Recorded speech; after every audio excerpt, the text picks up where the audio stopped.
verdade e a vida. O verbo perto, escrito, crucificado e ressurreto, homem e Deus Filho, Jesus Cristo, seja entronizado no nosso meio, Senhor. Seja exaltado no nosso meio, Senhor. Nós queremos conhecer o seu coração, Jesus.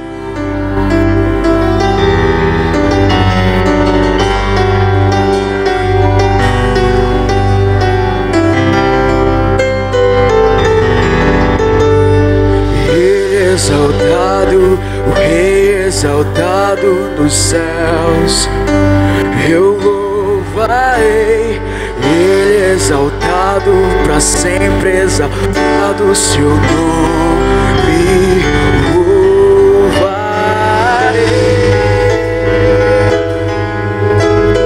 Ele é o Senhor, sua verdade vai sempre reinar. Terra e céus glorificam teu santo nome. Ele exaltado, para sempre exaltado nos céus.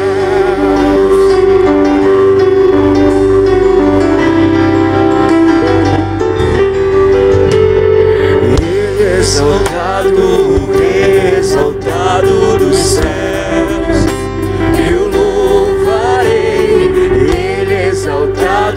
Sempre exaltado seu nome, louvarei.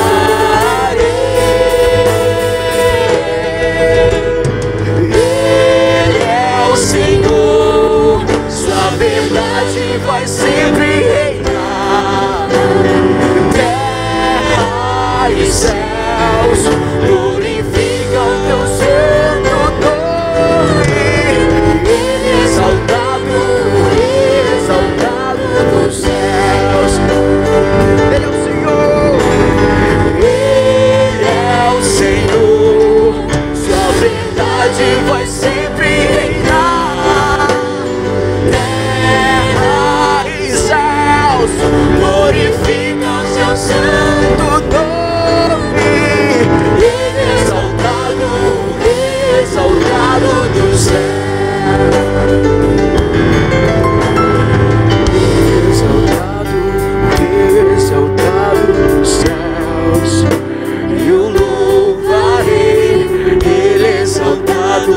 Sempre exaltado seu nome, louvarei. Ele é o Senhor, Ele é o Senhor, sua verdade vai sempre reinar. Terra e céus glorificam seu santo nome. Ele é exaltado dos céus. Ele é exaltado, exaltado dos céus. Ele é exaltado, exaltado dos céus. Aplauda o nome do Senhor. Glória a Deus. Glória a Deus, glória ao Pai, glória ao Filho, glória ao Espírito Santo de Deus, aquele que se assenta no trono, seja Ele a honra, a glória, o louvor, a adoração, a ação de graças, porque dele, por Ele e para Ele são todas as coisas. Ele é exaltado nos céus por anjos, por seres celestiais, mas aqui na terra, Ele é exaltado pela igreja, comprada, remida e redimida pelo sangue do Cordeiro. Aleluia!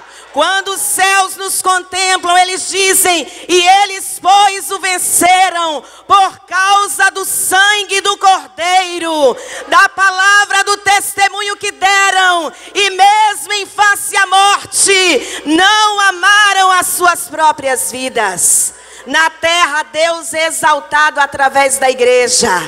Deus é exaltado através da sua vida e da minha vida. Amém? Glória a Deus por isso. Graça e paz do Senhor Jesus, queridos. Estão sentindo falta do pastor Ubirajara aqui, né? Daqui a pouquinho o pastor Edinaldo chega, mas o pastor Ubirajara está no sertão. Depois eu vou mostrar umas fotos aí para vocês, o que é que ele está aprontando lá. O que é que Deus está aprontando lá através dele, do pastor Aparecido. Abram aí as suas Bíblias em Isaías capítulo 6. O Espírito Santo insiste conosco em voltarmos a esse texto. E eu creio que ele é muito propício, até porque no próximo final de semana nós estaremos participando do seminário de intercessão. E eu creio que este seminário ele vem como um divisor de águas para a IBMI, amém? E se eu fosse você, não deixava de fazer a minha inscrição. Não deixa de fazer a sua inscrição e não deixa de participar do novo de Deus que começa a acontecer neste lugar. E eu creio que o seminário de intercessão faz parte disso. E essa mensagem também faz parte do que Deus começa a fazer de novo em nossas vidas. Isaías capítulo 6, a partir do versículo 1. Diz assim a palavra do Senhor: no ano da morte do rei Uzias, eu vi o Senhor assentado sobre um alto e sublime trono, e as abas de suas vestes enchiam o templo. Serafins estavam por cima dele, cada um tinha 6 asas, com 2 cobria o rosto, com 2 cobria os pés, e com 2 voavam. E clamavam uns para os outros, dizendo, como é que eles diziam? Santo, Santo, Santo é o Senhor dos exércitos, toda a terra está cheia da sua glória. Os umbrais das portas se moveram com a voz do que clamava, e o templo se encheu de fumaça. Então eu disse, ai de mim, diga, ai de mim. Estou perdido, porque sou homem de lábios impuros, e habito no meio de um povo de lábios impuros. E os meus olhos viram o Rei, o Senhor dos exércitos. Então um dos serafins voou para mim, trazendo na mão uma brasa viva que havia tirado do altar com uma tenaz, com uma pinça, que diz. Com a brasa tocou a minha boca e disse, eis que esta brasa tocou os seus lábios, a sua iniquidade foi tirada, e o seu pecado perdoado. Depois disto ouvi a voz do Senhor que dizia, a quem enviarei? E quem há de ir por nós? E nós respondemos, eis-me aqui, envia-me a mim. Fala com mais convicção, eis-me aqui, envia-me a mim. Pai, nós estamos diante da Tua palavra que nunca volta vazia. E nós te pedimos a cooperação do Teu Espírito Santo nesta manhã, para que o Teu Espírito Santo nos traga a palavra revelada e aplique no nosso espírito a porção que cada um precisa receber do Senhor nesta manhã. Declaramos este lugar selado com o Teu sangue e não permitimos a interferência de nenhum outro espírito que não seja o Teu Espírito Santo. Que se cale a voz do nosso eu, que se calem as vozes exteriores, que se cale a voz de Satanás, e que a Tua voz ressoe dentro de nós, em nome de Jesus, e para a glória de Jesus nós oramos, amém. Quem tem ouvidos para ouvir, ouça o que o Espírito diz à igreja. Pode se assentar, glorificando ao Senhor. Fica ligado com o Espírito Santo e fala aí com ele, diga, Deus, eu quero a minha porção nesta manhã.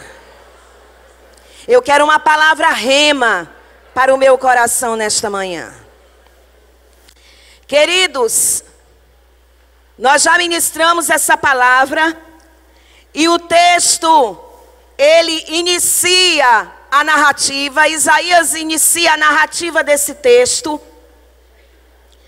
falando que o ano que ele estava vivendo era o ano da morte do rei Uzias.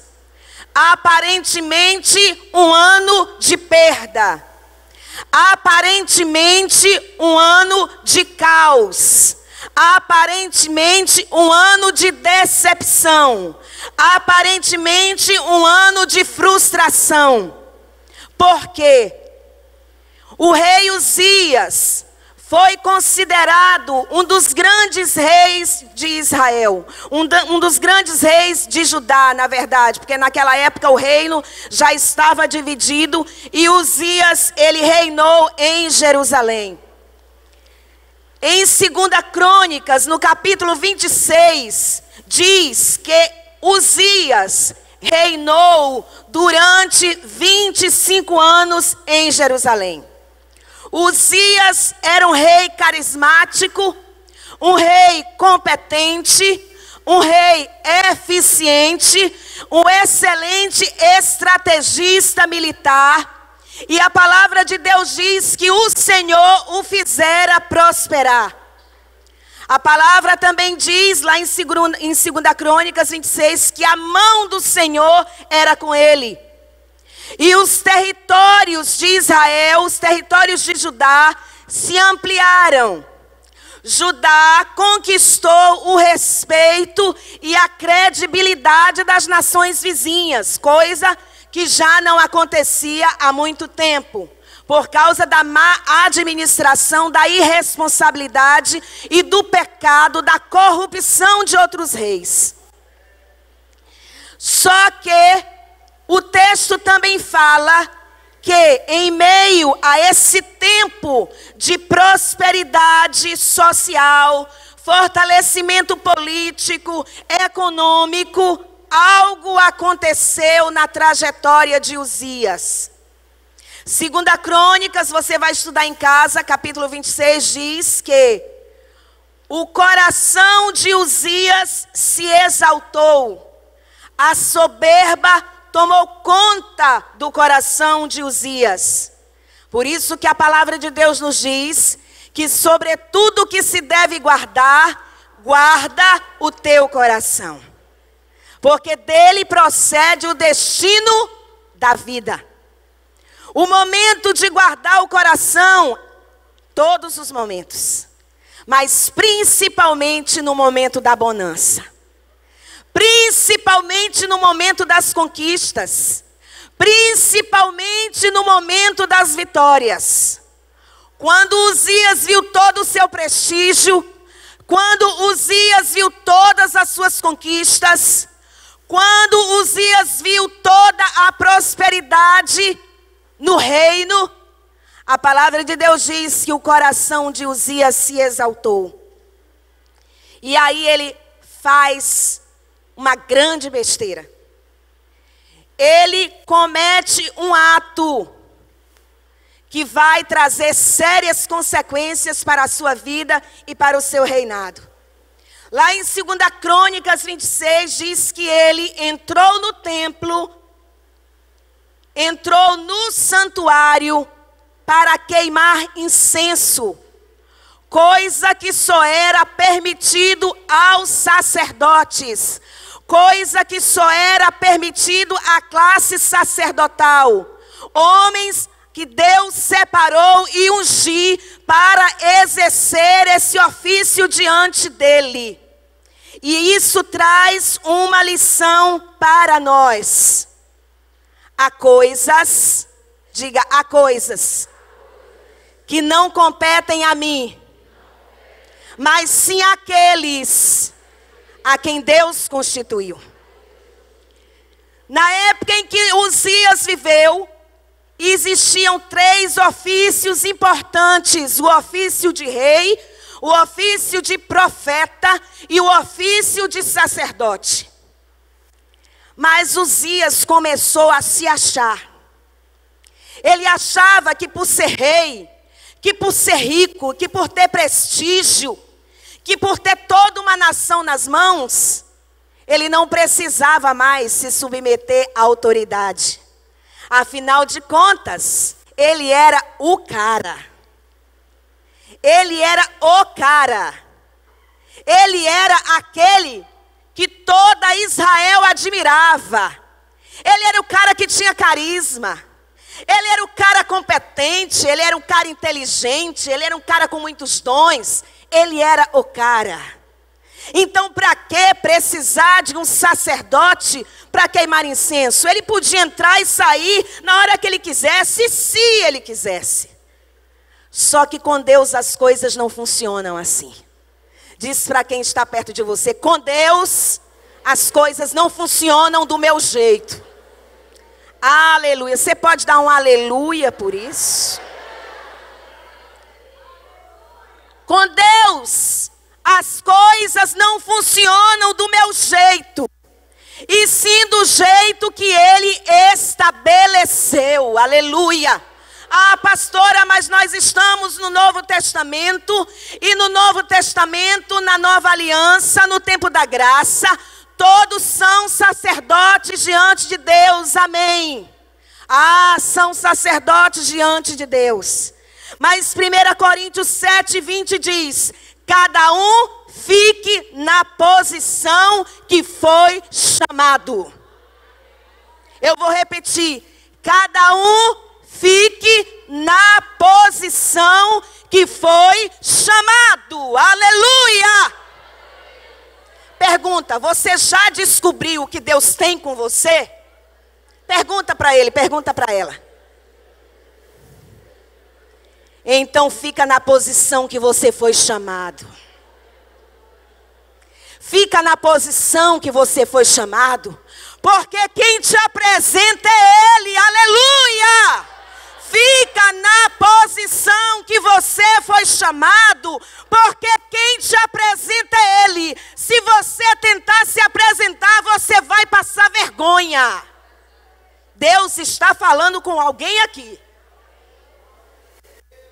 Pode ser que alguém aqui esteja dizendo: mas eu tenho dom, ninguém reconhece. Eu tenho talento, ninguém reconhece.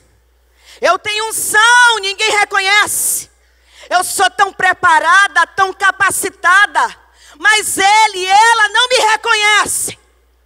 Mas o Espírito Santo fala contigo hoje. Fica na posição que Ele te chamou, porque quem te apresenta é Ele. Aleluia! Davi estava escondido no meio das ovelhas, longe da casa do pai. Mas o próprio Espírito de Deus o apresentou diante de toda Israel. Quando Deus tem um chamado na sua vida, quando Ele tem um propósito na sua vida, não tenta apressar o processo. Fica na posição, porque no tempo certo, Ele faz formosas todas as coisas. E esse tempo muitas vezes é para nos dar estrutura, maturidade, humildade que a gente acha que tem. Mas não suporta muitas vezes nem ver alguém como autoridade sobre nós. Ignora muitas vezes. Sou tão espiritual, mas eu não suporto saber que ele, que ela em algum ministério exerce uma autoridade sobre mim. E foi isso que aconteceu com Uzias. A Bíblia diz que por causa da soberba de Uzias, e ele foi repreendido pelos sacerdotes. Foi repreendido pelo sumo sacerdote por mais 80 sacerdotes. Lá em 2 Crônicas 26 você vai ver isso. Mas a Bíblia diz que ele não fez caso. Aliás, se irou, se inflamou e continuou queimando incenso. Só que naquele momento a palavra de Deus diz que Deus o ferira de lepra. E o restante dos anos de Uzias foi recluso. O seu filho precisou às pressas assumir o seu lugar. Porque Uzias não soube ficar na posição que Deus lhe confiara. Porque Uzias não soube esperar o tempo de Deus na sua vida. A primeira lição é: fica na posição que Deus te confiou. Segundo, não queime etapas. E não queime etapas dizendo que foi Deus que falou e Deus que confirmou. É mentira! Para de usar o nome de Deus para justificar as tuas decisões. Deus está falando com alguém aqui. Não foi Deus quem falou coisa nenhuma. Não foi Deus quem confirmou coisa nenhuma. Você está queimando etapas. Você está procurando atalhos. Mas nem sempre o caminho mais fácil, o caminho mais rápido, faz parte do propósito que Deus tem na sua vida. E isso é iniquidade. E daqui a pouco nós vamos ver o que é iniquidade. Mas eu só vou antecipar para você o que é iniquidade. Iniquidade, diga iniquidade. É tudo que eu faço para Deus, mas que Ele não participa. Iniquidade é tudo que eu faço em nome de Deus, mas que Ele não participa. Iniquidade é tudo que eu faço para Deus, mas que Ele não participa. Isso é iniquidade. Voltando ao texto, a morte de Uzias gerou uma crise em Judá. A morte de Uzias gerou uma crise no próprio profeta Isaías, porque ele era próximo de Uzias.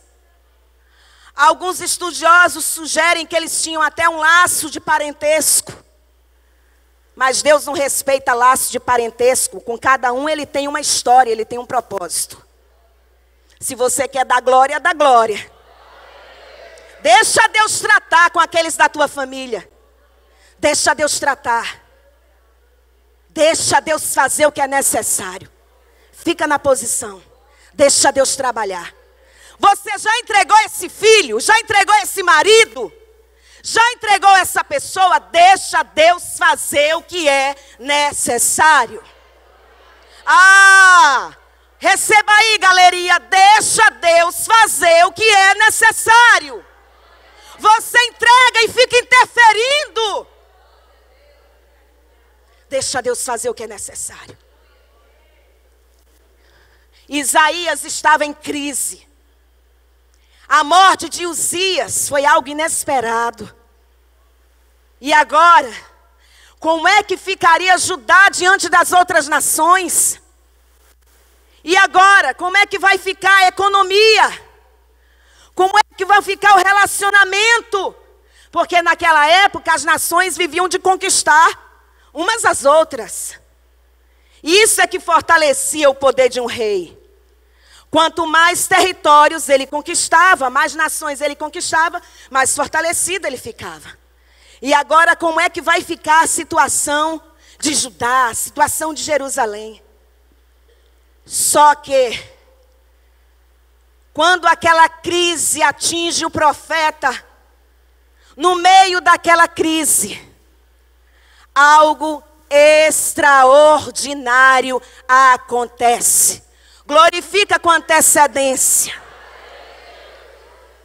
No meio dessa crise, você sabe que crise eu estou falando. Você e o Espírito Santo aí sabem. No meio dessa crise, algo extraordinário acontece.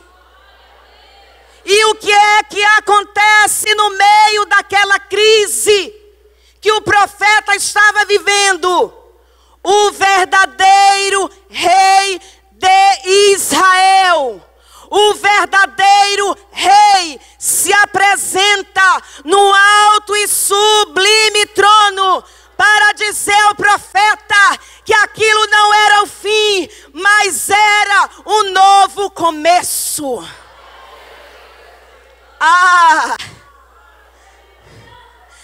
Deus, o verdadeiro rei da nação de Israel, no meio daquela crise de perda, de caos, de conflito vivido pelo próprio profeta, ele se apresenta no alto e sublime trono para dizer ao profeta e àquele povo que aquilo não era o fim, era um novo começo.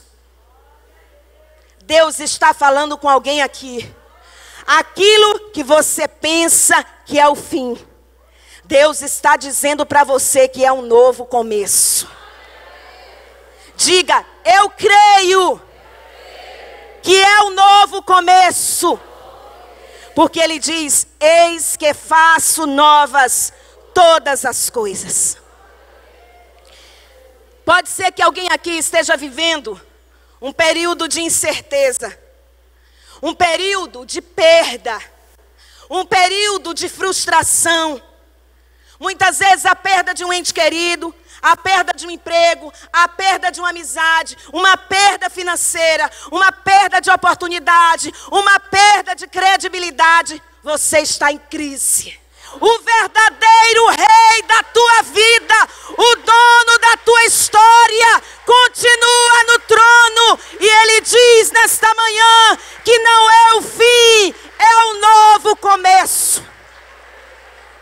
Sacode ele aí. Diga, te prepara para um novo começo.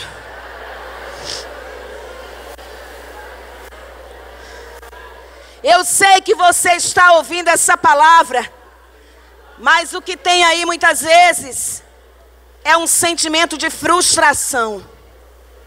Você investiu em algo, você investiu em alguém e você não viu o resultado do seu esforço. Muitas vezes, por não saber o que fazer, você pensa em abandonar tudo. Mas o Senhor está dizendo para você, recebe aí o que ele diz em Isaías 43:18. Não vos lembreis das coisas passadas, nem considereis as antigas. Eis que faço uma coisa nova, e já está saindo à luz. Porventura não percebeis? Eis que abrirei rios no deserto. Está deserto. Está deserto. Ele vai fazer com que o rio que sai do trono de Deus passe no teu deserto. Está deserto, mas o rio de Deus vai passar nesse deserto. O caminho é ermo, é estreito, é perigoso. É sequidão, é escassez. Pasme, ele vai fazer nascer uma fonte. Aquele que crê em mim, como diz as Escrituras, rios de águas vivas fluirão do seu interior. Agora é você e Deus. Agora é você e o Espírito Santo. Agora que você saiu da sua zona de conforto, que você parece que perdeu o chão, Ele vai te ensinar a voar. Os que esperam no Senhor renovarão as suas forças, subirão com asas como águias, correrão e não se cansarão, caminharão e não se fatigarão. Sabe o que é que isso significa, queridos? No meio da adversidade, nessa situação que tudo parece contrário, Deus vai fazer uma coisa nova. Eu não sei o que é. Eu estou precisando de uma coisa nova, e essa mensagem é para mim. Eu não sei o que é que Deus vai fazer na sua vida, mas se você crer, recebe. Porque o teu rei continua no trono. Ele não perde o controle da tua história. Aleluia! E ele vai fazer uma coisa nova. E como eu costumo dizer, às vezes acontecem coisas maravilhosas quando tudo dá errado, que não teriam acontecido se tudo tivesse dado certo. Quer um exemplo? Muitas vezes quando tudo dá errado, você descobre quem são os seus verdadeiros amigos.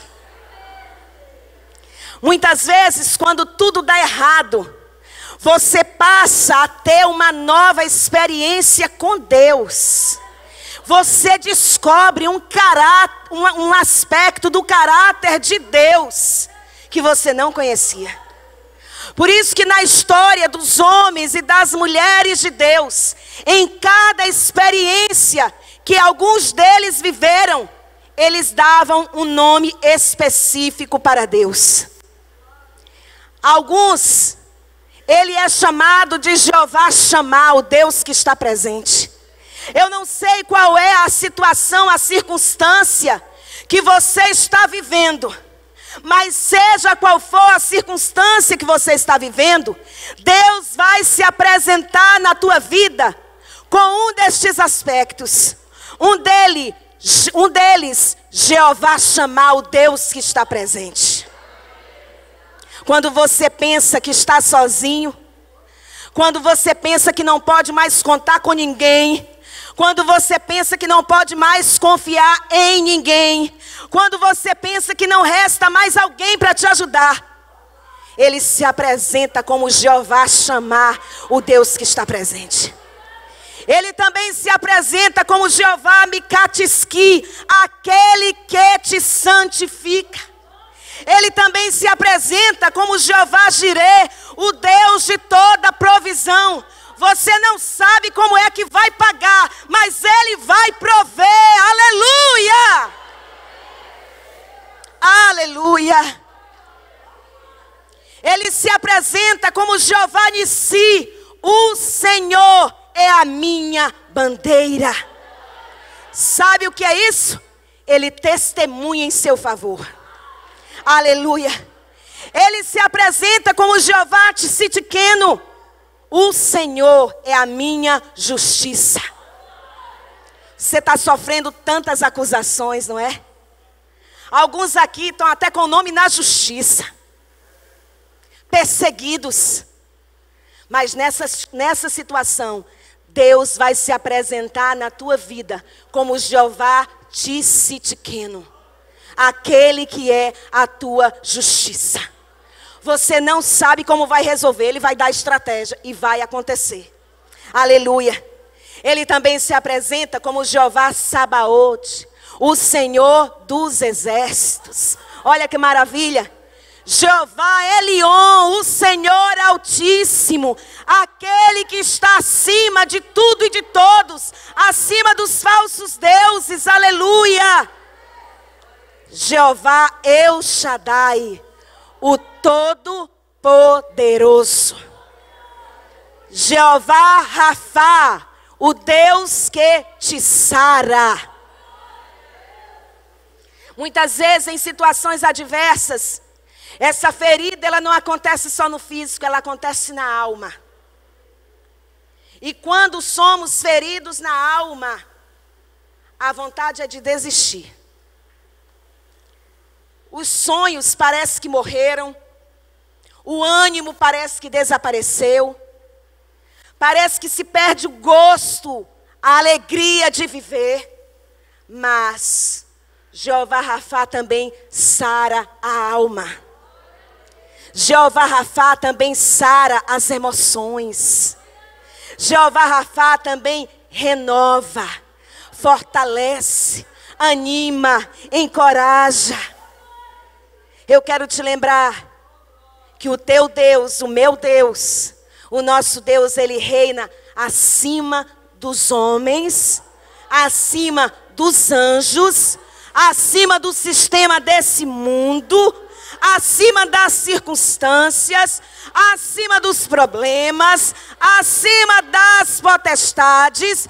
E hoje é o dia de você decidir quem vai reinar na sua vida. Aleluia! Pergunta para ele: quem vai reinar na sua vida? Aleluia! Olha que coisa tremenda. Quando ele vê o Rei dos Reis assentado em um alto e sublime trono, ele diz que observa que aquele rei, o Rei dos Reis, tinha um grande manto. E o manto daquele rei que estava assentado num alto e sublime trono cobria todo o templo, cobria todo o lugar em que ele estava. Pense numa visão gloriosa. Você olha que além desse telhado, vê o rei num alto e sublime trono, e todo o manto desse rei cobre esse templo. Olha que coisa maravilhosa. E isso tem um significado. Todas as vezes que um rei voltava de uma guerra, se acrescentava uma parte do seu manto. E quando ele se apresentava diante dos seus súditos, todos observavam o manto daquele rei. Porque quanto maior era o manto daquele rei, significava que maiores eram as vitórias daquele rei e daquele reino. Significava que todos precisavam observar quantas vitórias aquele rei possuía. Quanto maior o manto, mais poderoso o rei. Quem aí já captou a mensagem? Quanto maior o manto, maior as vitórias daquele rei. Quanto maior o manto, maiores as conquistas daquele rei.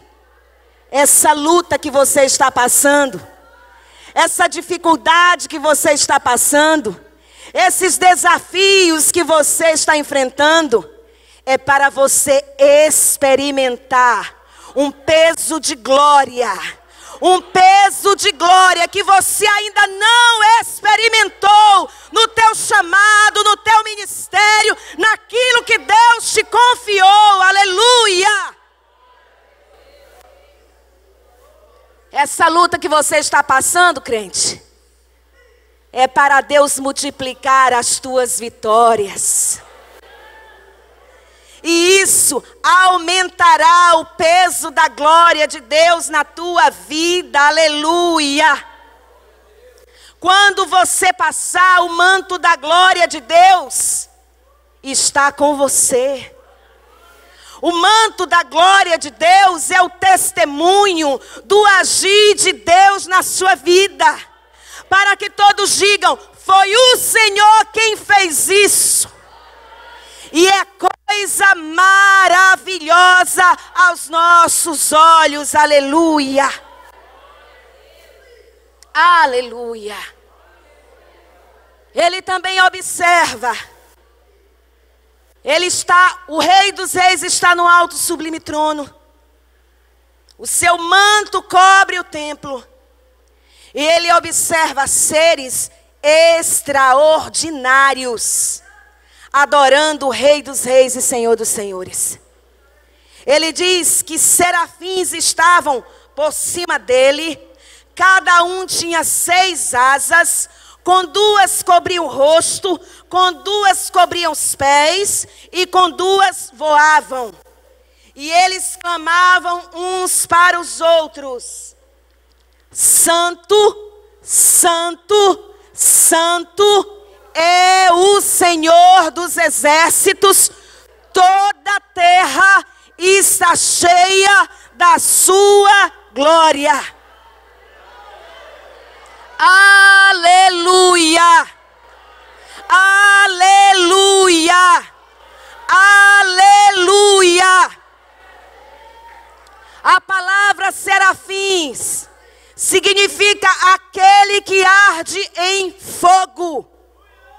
Mais especificamente, fogo que queima fogo.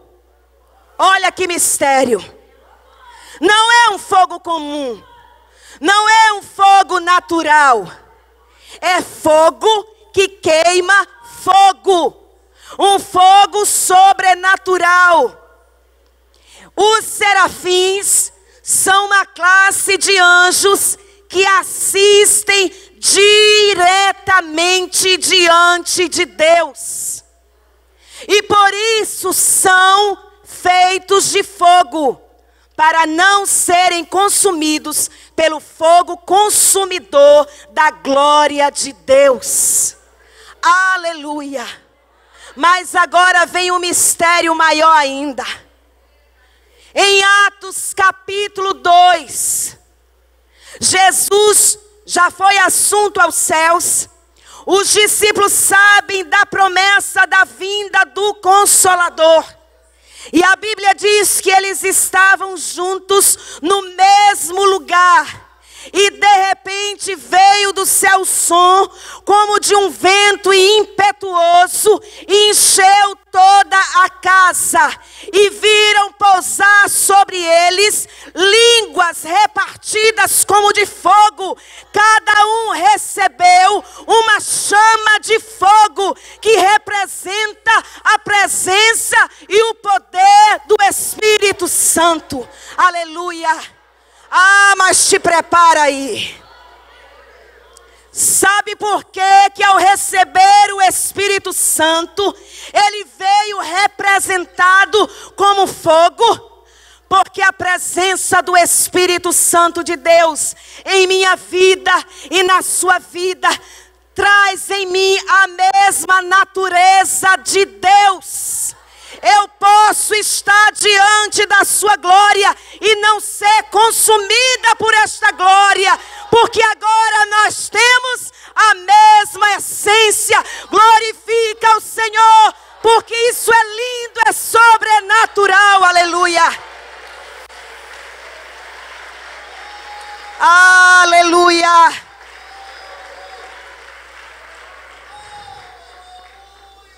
Jesus vem e te resgata das mãos, das garras de Satanás. Paga o preço por sua vida. Te apresenta diante de Deus. Diz: Senhor, aqui está ele, aqui está ela. Eu o comprei, eu a comprei, eles agora são meus. E como garantia de que você agora é propriedade exclusiva de Deus, o Espírito Santo vem e te sela. A chama, o fogo que queima fogo, vem, incendeia o teu coração. Você recebe um espírito agora desperto, regenerado e com a mesma essência do Pai. Com a mesma natureza do Pai. Que mistério tremendo é esse, irmãos? O Espírito de Deus também é fogo na sua vida, para te lembrar que você agora tem a essência daquele que te criou, que você agora tem a essência daquele que te remiu, daquele que te redimiu, daquele que te chamou, daquele que te capacitou, daquele que decidiu que você seja uma testemunha dele nesta terra e que carregue nesta terra o peso da sua glória. Aplauda o Senhor, porque isso é tremendo. Aleluia! Aleluia!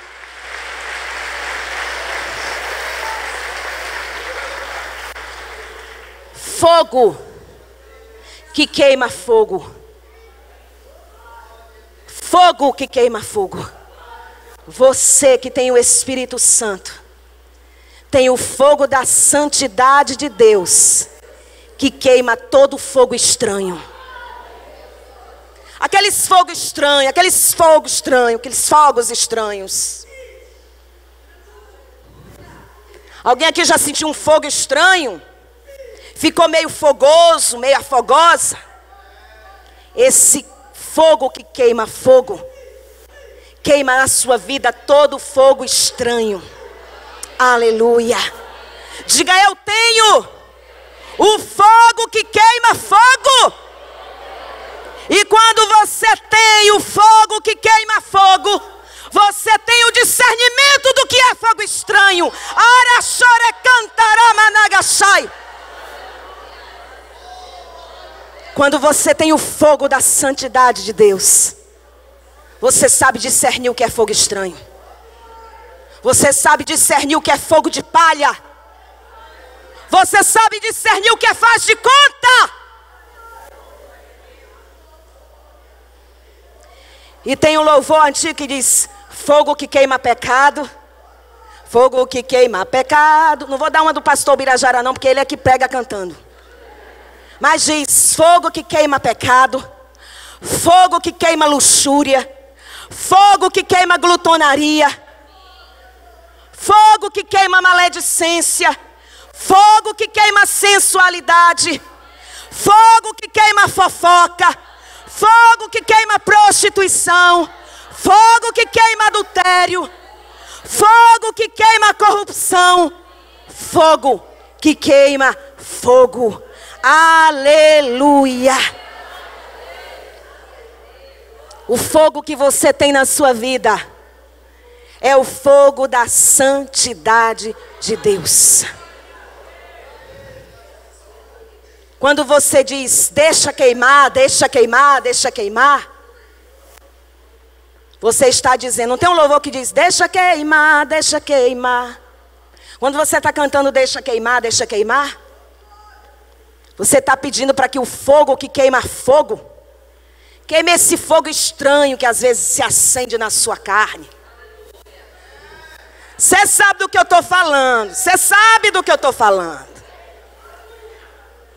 Então é esse fogo que você canta que precisa queimar o fogo estranho, que às vezes insiste na sua carne, na minha, na nossa.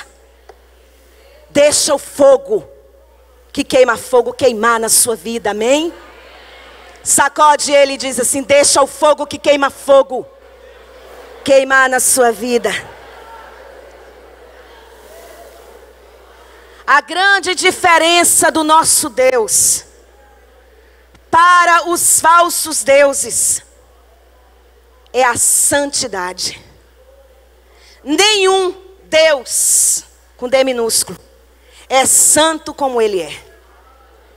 A grande diferença de Deus para os falsos deuses é a sua santidade. Ele é santo em tudo.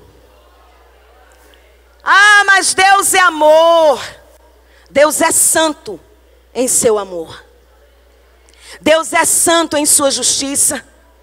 Deus é santo em sua misericórdia. Não existe intimidade com Deus sem santidade. Repita para você não esquecer. Não existe intimidade com Deus sem santidade. Vamos parar de pensar que intimidade é emoção. Intimidade é porque você chora. Intimidade porque você fala língua estranha. Intimidade porque você está na obra. Intimidade porque você prega bem. Intimidade porque você canta bem. Intimidade porque você dança bonito. O povo até se arrepia. O fruto da intimidade está numa vida de santidade. E sabe o que é santidade? É quando eu amo o que Deus ama e aborreço o que Deus aborrece. Simples assim. Santidade é quando eu amo o que Deus ama e quando eu aborreço o que Deus aborrece. Sede santos, porque eu, vosso Deus, sou santo. Santificai-vos, porque amanhã o Senhor fará maravilhas no meio de vós. E é algo preocupante, eu ouvi alguém falando isso assim, dizendo assim. E isso me gera temor e tremor. E a pessoa falou o seguinte: por que que muitos líderes, porque muitas pessoas de destaque no mundo gospel, e eu detesto essa palavra gospel, porque se tornou um termo pejorativo, eu prefiro cristão, são admirados, mas não são respeitados. Ser admirado é diferente de ser respeitado. E isso nos chama a responsabilidade. Temos grandes pregadores, grandes cantores, igrejas lindas, muita gente fazendo muita coisa bonita aí, bem feita, gerando até admiração daqueles que estão de fora. Mas somos respeitados como devíamos ser? Como é que o mundo nos vê? Como é que o mundo nos enxerga? Como é que o mundo testemunha acerca daqueles que têm nos representado? Isso é sério, irmãos. Isso é muito sério. Aí você diz: ah, mas Deus me chamou. Deus disse que vai fazer alguma coisa grande na minha vida. Eu não vejo isso acontecer, pastora. Eu não vejo isso acontecer, pastor. Eu acho que eu estou precisando de mais oportunidade, porque Deus já disse que vai fazer algo grande. Quando Deus faz algo grande na vida de alguém, não se esconde, não se pode esconder. Porventura se coloca uma lâmpada debaixo de uma cama, se coloca no velador e alumia a todos os que estão na casa. A maior obra que Deus pode fazer na sua vida e na minha vida é me fazer parecida com Ele. E isso se eu deixar. E se eu deixar Ele trabalhar na minha vida, de modo que eu seja parecida com Ele, os frutos da santidade de Deus na minha vida, na sua vida, irão impactar vidas. Muitas vezes nós não vamos agradar, mas nós não vamos causar admiração. Mas pode ter certeza, vão nos respeitar. E quando alguém quiser ser crente, vai querer ser crente de verdade. Para que se saiba a diferença do que serve e do que não serve ao Senhor.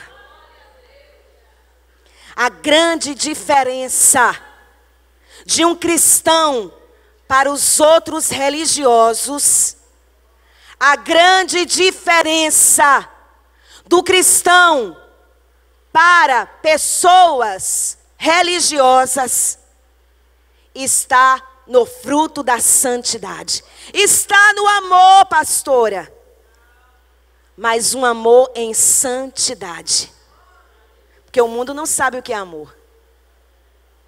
Mas o amor de Deus é derramado em nossos corações pelo Espírito Santo que nos foi dado. Amém?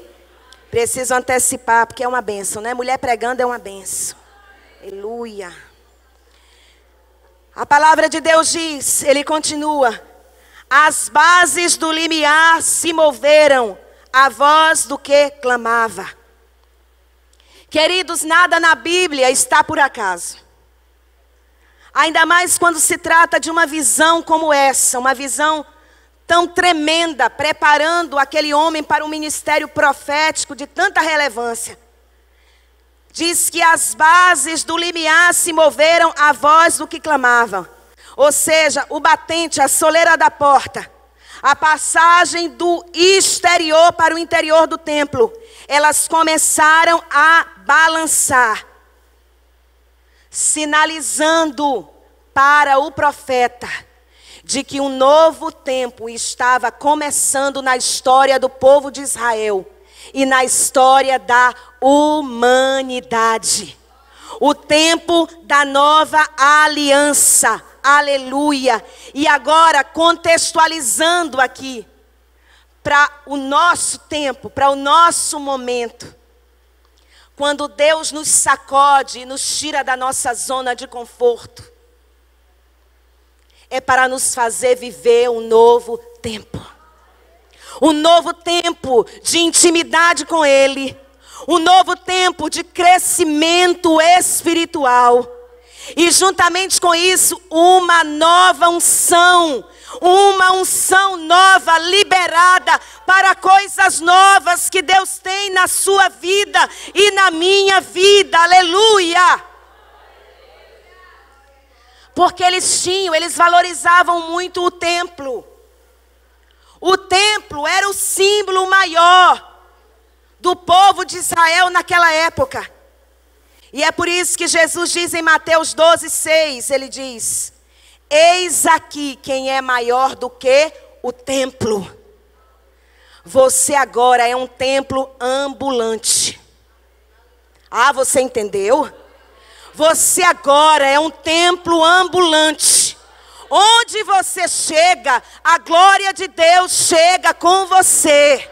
Onde você chega, é território ocupado. Onde você chega, chega libertação, chega cura, chega salvação, chega transformação. Aleluia, chega restauração. Você agora é o templo que Deus quer encher de glória. Aleluia.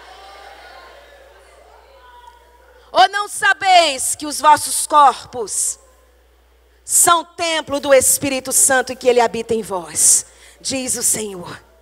E Ele ainda diz, o Espírito da verdade, que o mundo não pode receber, porque não vê nem o conhece. Mas vós o conheceis porque Ele habita convosco e estará em vós. Aleluia. Isso é privilégio de quem foi remido e redimido pelo sangue de Jesus. Isso é privilégio de quem foi regenerado pelo Espírito Santo. E agora tem a mesma natureza do Criador. Pastora, que mistério é esse? Meu Deus. Eu sou tão pecador ainda. Eu sou tão pecador ainda. Acontece tanta coisa ainda na minha vida. Daqui a pouco a gente chega lá. Quando Isaías teve aquela visão, ele disse: ai de mim. Diga, ai de mim. Porque sou homem impuro e habito no meio de um povo de impuros lábios. E os meus olhos viram o Senhor, o Rei dos exércitos. Queridos, quando os nossos olhos espirituais são abertos, quando nós temos a visão de Deus, a ficha cai. Quando nós temos a visão de quem Deus é, naturalmente nós temos consciência do nosso estado. Quando você vê uma pessoa que diz ter tanta intimidade com Deus, mas você vê a pessoa toda torta, cheia de nó pelas costas, e ainda tem um detalhe: ela não reconhece isso. Os outros veem, mas ela não reconhece. Essa pessoa nunca teve uma experiência genuína com Deus. Pastora, e será que alguém chamado que já está no ministério pode acontecer isso? Eu que tome cuidado. Você que tome cuidado. Quando Isaías disse isso, ele já era profeta. Já era conselheiro do rei, já era uma pessoa importante. Mas, quando ele teve aquela visão, plena consciência do seu estado, plena consciência de que tipo de influência ele recebia. Quando ele fala, eu habito no meio de um povo de impuros lábios, ele estava falando sobre que tipo de influência ele estava vivendo. E a boca fala do que o coração está cheio. Ele disse que era um homem de impuros lábios. A boca fala do que o coração está cheio. Ele fala que as pessoas do seu convívio, as pessoas, suas amizades, seus relacionamentos, eram com pessoas de impuros lábios. A boca fala do que o coração está cheio. Quando nós temos a visão de Deus, nós temos a consciência do nosso estado. E aí acontece algo muito bom. Nós paramos de medir os outros. E começamos a nos preocupar conosco. Paramos de medir os outros e a reconhecer quanta coisa ainda precisa ser mudada em nós. Quer uma dica? Quando você for orar, começa se avaliando diante de Deus. Começa fazendo um conserto na sua própria vida. Todas as vezes, pastora? Todas as vezes. Quando nós temos a visão de Deus, ainda que nós tenhamos consciência do tipo de influência que nós estamos recebendo, nós entendemos que o problema não é o outro, sou eu que preciso mudar. Se eu mudo, não é qualquer um mais que me influencia. Você entende isso? Se eu mudo, eu não vou mais na conversa fiada de qualquer um. Se eu mudo, tudo em minha volta, tudo à minha volta começa a mudar. Porque eu começo a fazer a diferença. Posso não ser assim tão admirado, mas tão querido mais respeitado com certeza. Referência com certeza. Porque agora você vive em verdade. Conhecereis a verdade e a verdade vos libertará. E ele diz, uma parte importantíssima aqui. Verso 6. Mas um dos serafins voou para mim, trazendo na mão uma brasa viva, que tirara com uma tenaz.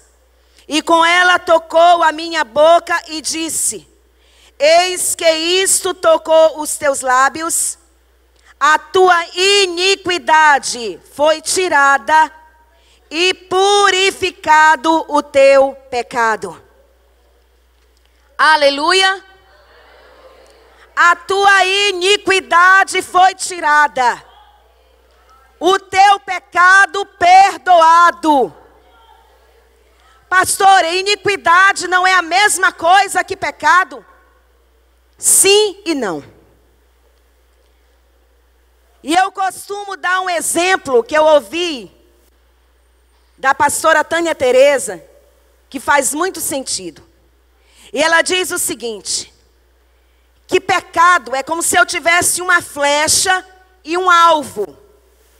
Pecado, e a palavra pecado significa isso, errar o alvo. Pecado é quando eu atiro a flecha e erro o alvo. Diga, pecado é quando eu atiro a flecha e erro o alvo. E pecado na vida do crente é acidente. Diga, pecado na vida do crente é acidente. Transgressão. O que é a transgressão?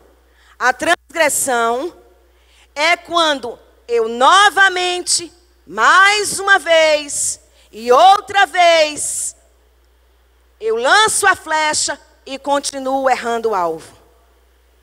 Ou seja, é muitas vezes cometer o mesmo pecado. Isso é transgressão. E iniquidade, o que é iniquidade? É quando eu atiro a flecha e erro o alvo, não porque eu não tive foco, mas porque o arco está torto. Iniquidade é quando o pecado se torna um vício. Iniquidade é quando o pecado se torna algo natural para mim. Alguém está conseguindo entender? Começou a fazer tanto aquilo. A fazer tanto, a fazer tanto, a fazer tanto, que a mente cauterizou. Pasmem. Certa vez eu estava aconselhando uma irmã. E o esposo dela, e eu acredito que ele não é crente. Eu acredito. Ela falando da dificuldade que ele tinha em ser fiel. E quando ela o confrontou, ele disse: mas se fosse com homem, você deveria se preocupar. Mas se é com mulher? Como assim? Se fosse com homem, você se preocupava. Mas se é com mulher, o que que tem? Eu sou homem. É normal. Iniquidade. É quando o pecado deixa a pessoa com a mente tão cauterizada que ela começa a achar normal. Por que que a Bíblia diz que a iniquidade vai se multiplicar? Porque muitos pecados, transgressões, no sistema de mundo que nós vivemos, começa a ser visto como coisa normal. Por que que a iniquidade está se multiplicando?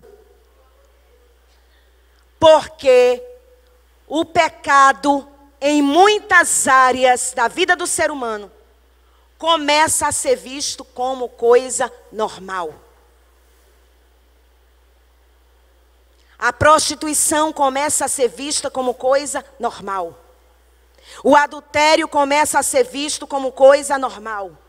O aborto começa a ser visto como coisa normal. A corrupção começa a ser visto como coisa normal. A mentira começa a ser vista como coisa normal. E se é normal, a pessoa pode estar na igreja, está no ministério, fazendo a obra, mas está em iniquidade.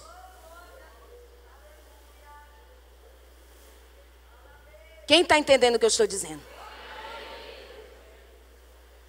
E por se multiplicar a iniquidade, o amor de muitos esfriará. Esse amor se fala do amor pelo Senhor. O amor por Deus acima de tudo. O zelo por sua santidade.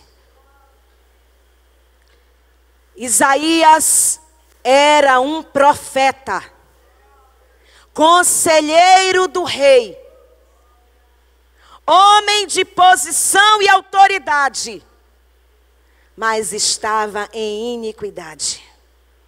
E se não fosse a misericórdia de Deus, ao partir para a eternidade, ele ia ter uma péssima surpresa. Pastora, eu posso estar na igreja, no ministério, na obra, e estar em iniquidade? Olha o que Jesus disse a Pedro, em Lucas 22, 32. Ele disse, quando Jesus no Getsêmani começa a falar com eles e dizer que todos irão abandoná-lo. Quem aqui está assistindo a novela Jesus? Tem uma turma aí que está assistindo. Está até passando essa semana, né? Passou essa semana. E ele era tão convicto, ele era tão cego de si mesmo. As pessoas em volta de Pedro viam os problemas, os defeitos que ele tinha, mas ele se achava. Afinal de contas, ele estava tão próximo de Jesus, não é? E ele disse: Senhor, ainda que todos te abandonem, eu não vou te deixar. E Jesus disse para ele: Pedro, Pedro, Satanás pediu para te peneirar como trigo, mas eu roguei por ti, para que a tua fé não desfaleça. E quando tu te converteres, fortalece os teus irmãos. Pedro era chamado, mas ainda não tinha se convertido. Pedro estava no ministério, mas ainda não tinha se convertido. E se não fosse a graça de Deus, o caminho dele seria o de Judas. E sabe o que é que salvou Pedro? Eu acredito que a sinceridade do próprio coração dele, a capacidade de se arrepender. Judas ficou com peso na consciência. E o que é isso? Aquele remorso. Mas se tivesse a oportunidade, fazia de novo. E a Bíblia diz que Pedro chorou amargamente. Se arrependeu profundamente. Quando Jesus ressuscita, tem que chamá-lo de volta. E ali o ministério de Pedro é consolidado por Jesus. É o que acontece com Isaías também. E eu desconfio, irmãos, e agora eu digo, falo como mulher, como disse Paulo, falo como homem. Sabe a minha desconfiança sobre o suicídio de muitos pastores? Iniquidade não tratada. Muitas vezes você está no meio em que você é forçado a estar envolvido na obra. Tem determinadas denominações que às vezes a pessoa só tem credibilidade ou acha que só tem credibilidade se for um pastor, se for um missionário, se for um ministro. E aí inventam um chamado. São inseridos no ministério, na obra, sem estrutura. Porque a palavra de Deus diz: ninguém tome essa honra para si, se não for chamado. Porque não aguenta o tranco, irmãos. Chamado não é assovio. Ministério não é passatempo. Obra não é experiência para ver se dá certo. Isso é sério, queridos.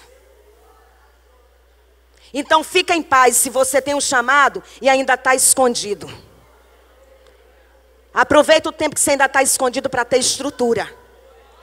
Porque ministério é guerra. Ministério é guerra. E a palavra de Deus diz: o teu pecado te achará. Sabe o que é que isso significa? Se tem uma iniquidade escondida, Satanás prepara o prato e a mesa quando você menos espera. Se você não tiver estrutura, você cai. Satanás não respeita título de pastor. Satanás não respeita título de missionário. Satanás não respeita título de bispo, de apóstolo. Satanás não respeita título de cantor. Sabe o que é que Satanás respeita? O selo da santidade de Deus na sua vida. Quando ele olha para você, lá no seu trabalho, na sua faculdade, se você não consegue ser crente, ser santo, na sua escola, na sua faculdade, no seu trabalho, na sua vizinhança, você vai servir a Deus aonde, pelo amor de Deus? Então para de enganar você mesmo. porque o teu pecado te achará. E eu creio que Deus nos trouxe essa palavra hoje, porque Ele também nos chama a uma nova visão dEle, a uma nova visão sobre nós mesmos. Os dons e o chamado de Deus são irrevogáveis. Eu não estou falando do seu chamado. Eu não estou falando dos dons que Deus te deu. Eu não estou falando do ministério que Ele te confiou. Eu estou falando da sua vida. Porque tudo isso vai passar. A Bíblia diz que tudo isso é vaidade. Um dia será só você e o Senhor. E eu e você vamos ter que prestar contas diante dEle. Então se coloca em pé em nome de Jesus. Eu creio no avivamento que vem com conserto. Eu creio no avivamento que vem com consciência de pecado. Eu creio no avivamento que vem com arrependimento. Eu creio no avivamento que traz fruto de santidade. Eu creio no avivamento que te reveste de poder e de autoridade, não para testemunhar em determinados lugares, mas em todos os lugares. Você é luz, você sabe. Pedro teve a experiência dele com Deus e aproveitou a oportunidade para mudar. Isaías teve a experiência dele com Deus e teve a oportunidade de mudar. E agora abaixa sua cabeça e pergunta ao Espírito Santo: Espírito Santo de Deus, Espírito da verdade, o que é que existe na minha vida que precisa morrer? O que é que existe torto na minha vida que precisa endireitar? Aleluia. É tempo de conserto, irmãos. Vamos parar de oba-oba. Vamos parar de oba-oba. Vamos parar de faz de conta. Deus chama. Deus nos chama ao arrependimento.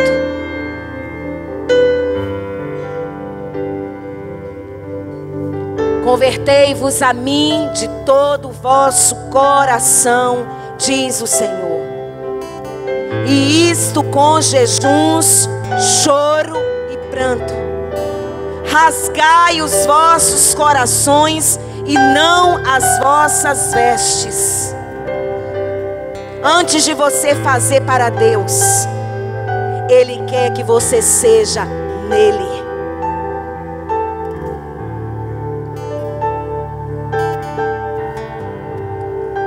E isso traz honra a Deus.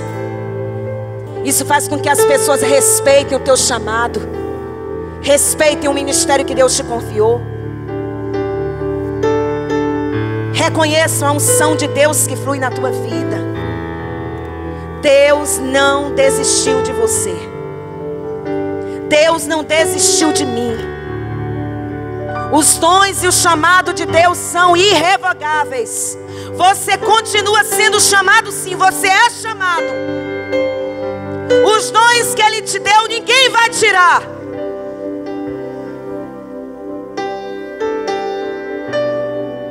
E o que Ele diz que vai fazer na sua vida, Ele vai fazer.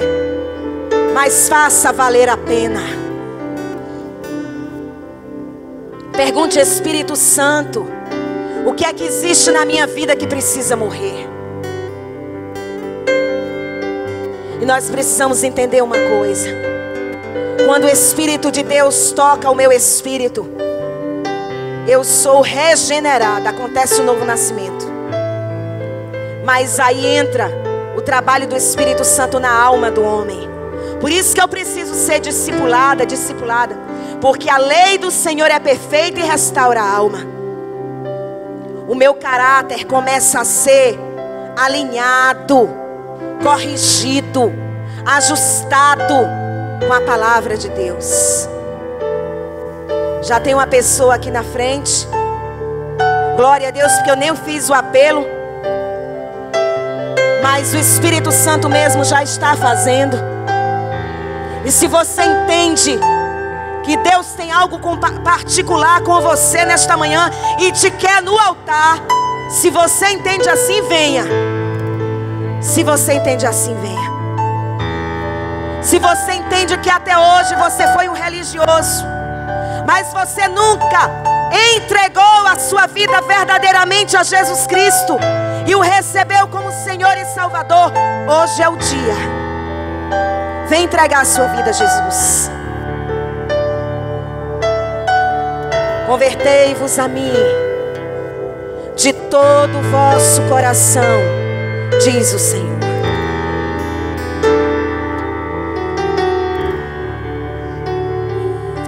Aleluia.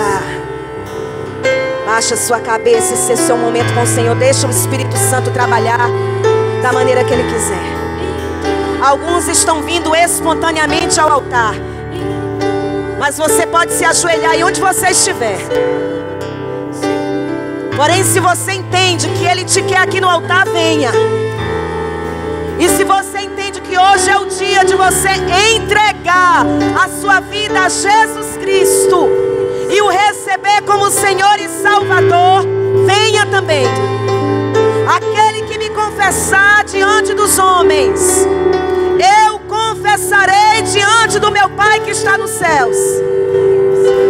Mas aquele que me negar diante dos homens, eu o negarei diante do meu Pai que está nos céus. O novo de Deus começa dentro de mim. O novo de Deus começa dentro de mim. O novo de Deus começa dentro de mim. O novo de Deus começa quando os meus olhos espirituais são abertos e eu tenho a visão correta de quem Ele é. O novo de Deus começa quando eu me dou conta do meu real estado e paro de me esconder atrás de dons, de títulos, de ministério. O novo de Deus começa quando eu tenho coragem de me esvaziar, de me desnudar. Quando eu tenho coragem de tirar as máscaras. Quando eu tenho coragem de largar a capa